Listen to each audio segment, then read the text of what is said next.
Well, Mr. President, all those years in office, you were talking about hope and change, and who knew that you were talking about the New York Knicks? Ha! Listen, my first real basketball hero was Walt Clyde Frazier. Wow. And I loved those 70s Knicks. And I've got a lot of friends from New York. And I know a lot of long-suffering fans Yes. that I could not be happier for. Kudos to them. What an incredible run. Captain Brunson put them on their shoulders. OG. There is a controversy, though, I guess, about whether Spike's going to get his own float in the parade. I've heard that. I'm for it because that guy stuck with it every year for a long time. So a lot of losing. Absolutely. Hey there, everyone. Craig Melvin here, and welcome to this edition of Glass Half Full. And this is a special episode, a bonus episode, if you will, because I recently sat down with the 44th president of these United States, Barack Obama, ahead of the opening of his presidential center. It was a wide-ranging conversation. He was reflective, but he was also characteristically optimistic. I hope you enjoy this edition, this special edition of Glass Half Full. When the Obama Presidential Center opens, those first ticket holders who come into this space, what do you want them to feel? How are you going to feel in that moment as well? I'm going to feel proud that we have been able to bring to this community a place that really helped me grow up and gave me so many blessings. The idea that I can bring back Michelle, who grew up just 10 blocks from here, that we can bring back a world-class institution that has a public library, has a recording studio, has a basketball court, has world-class art and sculptures and a community garden. And what I want people to feel is welcome. What I want them to feel is this is theirs. And I want every kid in this community to feel as if when they walk through here, the world is full of possibilities and they don't have to feel as if that's for somebody else. I want them to feel as if the capacity to do great things and dream big dreams is their inheritance as well. How about you? What are you going to be feeling in that moment? Beyond the pride. Yeah, you know what I think we'll have a lot of alumni coming back and people who were part of this journey who helped us get here at every phase. So I'll feel a lot of gratitude, appreciation for the degree to which people invested in Michelle and me and what we were trying to do. But I really am hoping that it's less an act of nostalgia and that it's more an inspiration for us moving forward. It's the reason why the way the museum's organized, a lot of the campus here is designed to inspire action today, not looking backwards, but to get a sense of, all right, this was a small chapter in America's ongoing journey to perfect its union. And that depends not on one person or a handful of people, that depends on all of us feeling as if we've got power, we've got the capacity as citizens to make America better. I've walked the property, walked the space. It's remarkable on so many levels. 6 or 7 stories, like 19 acres south side of Chicago, more than $800 million. They're presidential libraries, and then there's this. Well, what is true is that I didn't want to build I didn't want to build a mausoleum. I'm too young for that. I really did want to think of this as a center, a hub for the next generation being inspired, motivated, but also getting help and getting resources to carry that baton further, to be inspired by some of the things we did, the same way I was inspired by the civil rights movement and the same way I was inspired by union workers and activists throughout American history. I want them to come here and say, oh, well, it's cool that Yeah. the Obamas were able to do that. But I wanted to make sure that when they came here, it wasn't just them staring at a case and then leaving. I wanted them to feel like, here's a place where now I can actually shoot a video about an issue that I care about in the community. Tape a podcast. I can tape a podcast.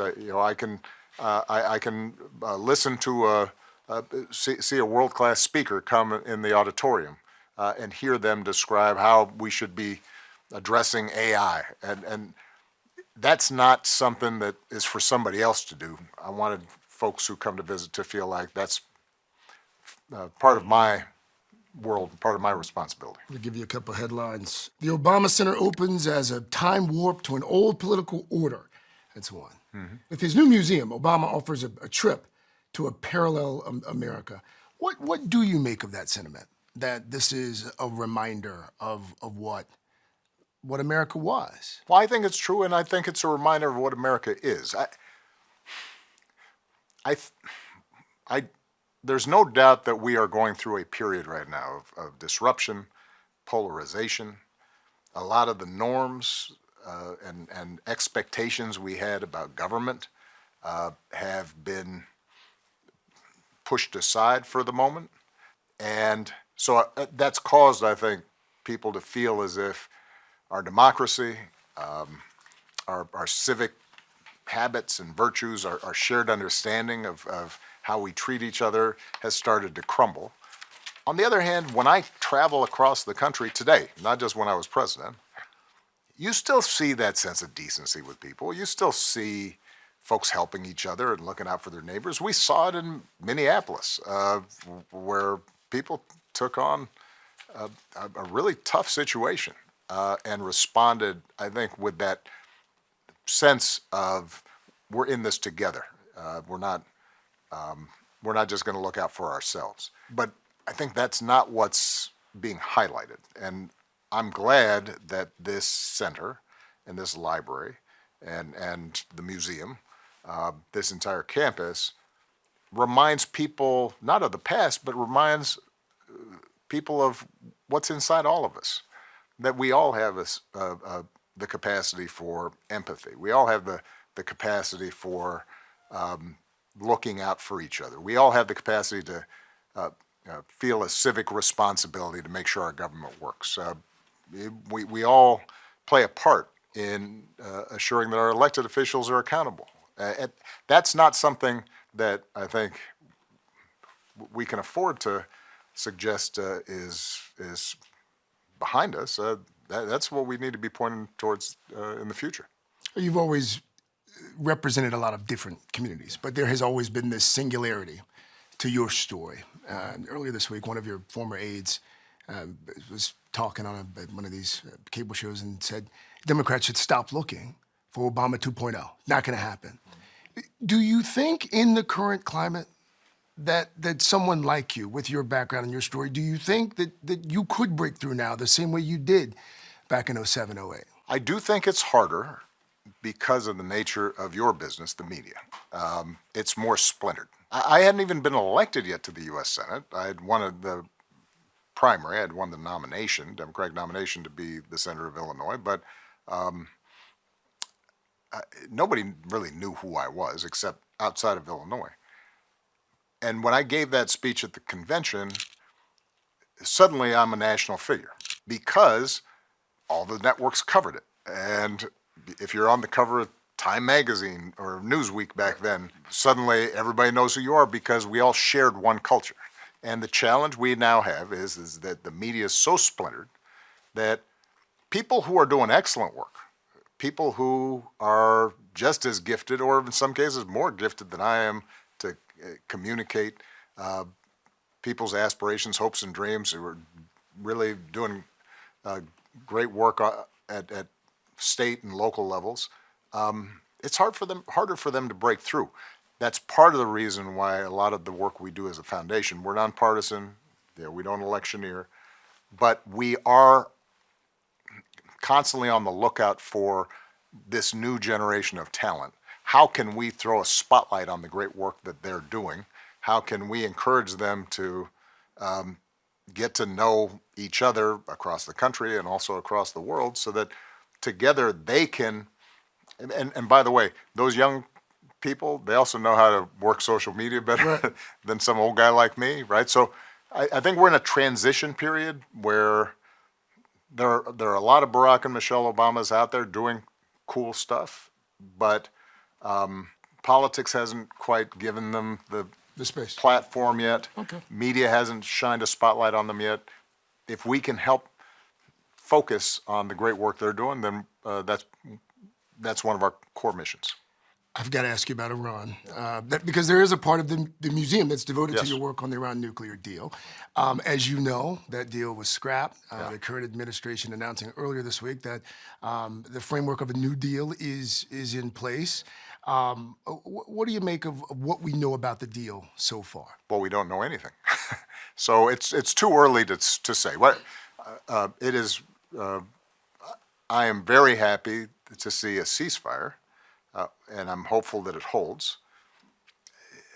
We have a tendency to forget that any war, primarily, the burden is borne by regular people, just folks who are just trying to live their lives and look after their families. And so if we can stop fighting in the region, that's good for the people who live there. If the Strait of Hormuz reopens, hopefully over time that provides ordinary folks some relief from high gas prices and energy prices. But in terms of what was the original rationale for this war, which was there was a deal in place in which Iran had agreed not to develop nuclear weapons, that the entire international community, including Israeli intelligence, our own intelligence agencies assessed, was working. This administration, or a prior version of this administration, pulled out of it, which caused then Iran to develop more nuclear capacity. We've now fought a war, spent billions and billions of dollars, put an enormous strain on our military. A lot of people have died, and it feels like we're back where we were before we started the war, except maybe a little bit worse off. And my understanding is that the ceasefire says we've now got 60 days to develop a plan to deal with the nuclear issue, but we don't know yet what that plan is. So until there's some public document that indicates exactly what the agreement is, I have no way to compare it to the plan that we had put in place, over the course of a lot of years of work. I want to go back to the museum for a moment here because I understand that one of your favorite parts is this multimedia display, and it shows letters. Yeah. Some of the letters every night that you would send. 10 letters a day. 10 letters a day. Yeah. Out of the 40,000 we were getting. There was one in particular that caught my attention. There's a 7-year-old girl. Her name's Emily. Yeah. And when she wrote the letter, she was the same age as Sasha. She lost her mom to cancer. She said that before her mom died, she was able to go in her wheelchair and vote for you in 2008. And you wrote her back, of course, and you said that you wrote about losing your mom too at an early age and how that shaped you. She heard that her letter was featured here in the library, and she wanted to send a message. Hi, my name is Emily Smith. I'm 24 years old. I was born and raised in Rhode Island, but I currently live in New York City. I knew even at a young age that I wanted him to hear her strength and determination for the both of them. I feel a lot of emotions right now, mainly peace and pride, knowing that my mother's legacy continues to live on, not only through myself, but now at the Obama Presidential Center. I also feel very grateful to be able to report back 17 years later, and I'm happy to say that I was able to graduate college with a BSN and have since become a registered nurse with a career focus in mental health. I would like to take this opportunity also to thank President Barack Obama for everything he has done for this country and that he continues to do, as well as being such an inspiration to me and always reminding me to dream big dreams. Thank you. Oh, well, all right. So, like, I can tell that's a setup, but I appreciate it. What a wonderful message. Those letters, those letters would come every night, along with a stack of, memorandum about war and peace and the economy, and what they helped me do was to just remind me that I used to tell my staff, you run elections and get elected, but that's not actual. That's a means to an end. The end point is, are you delivering something to make the lives of folks a little bit better who sent you? And those letters reminded me of that, whether it was that, at the time, 7-year-old girl who's now this amazing young woman, or some of my favorite letters were from Republicans who would say, I didn't vote for you, I don't agree with anything you're doing, but you seem like a good dad, and I appreciate that. Yeah. And you'd read that, and you were reminded that these aren't abstractions. When we make decisions about Social Security, or we make decisions about sending young people to war, when we are thinking about how do we preserve our environment, or we're trying to figure out how to reopen, shuttered auto factories. Like, behind that are people, right, who are struggling and doing, amazing things in the face of hardship, and that's what those letters reminded me of. And what that video that you just showed me speaks to. I hope when people come here, they're not just fixated on some speech I'm giving, not just fixated on Michelle's dresses. More than anything, as you've seen in these exhibits, you'll hear the voices of the American people. And that, I think, will give you encouragement. That makes you feel that the idea of America as a multiracial, multi-ethnic, multi-religious, raucous, noisy democracy, that can work. I think their voices are what makes you feel confident in the future. From the gowns to the garden to that sledding hill that she didn't have when she was a little girl, Michelle Obama's fingerprints are all over this place. All over this place. What do you want folks who come here to take away with regard to her legacy? That she was a full partner, that her journey is just as improbable as mine. She grew up, like I said, 10 blocks from here, in her aunt's house, because her parents didn't own the house, in a maybe 600, 500 square feet, second floor, with her brother and her two parents, and a dad who woke up every morning and got to work, even though he had multiple sclerosis, and a mom who was as wonderful and wise a person as I've known.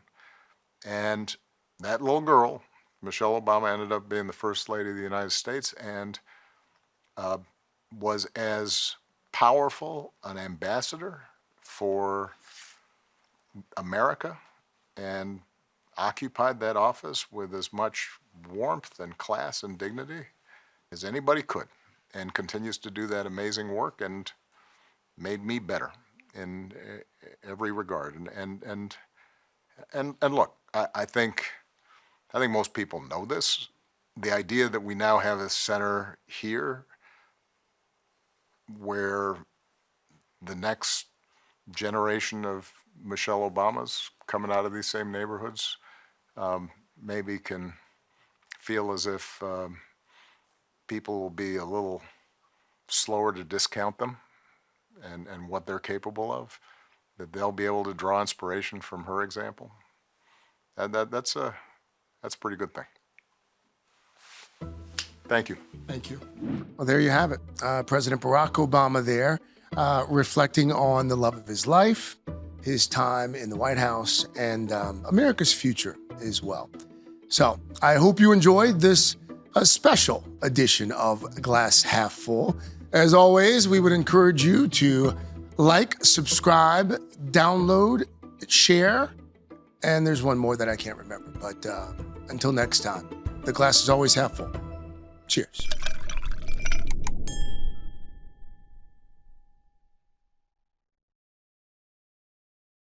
Hey, thanks for watching. And don't forget, you can catch the Today Show every morning on NBC or take Today when you're on the go. Just follow the Today podcast on Apple Podcasts, Spotify, or wherever you listen.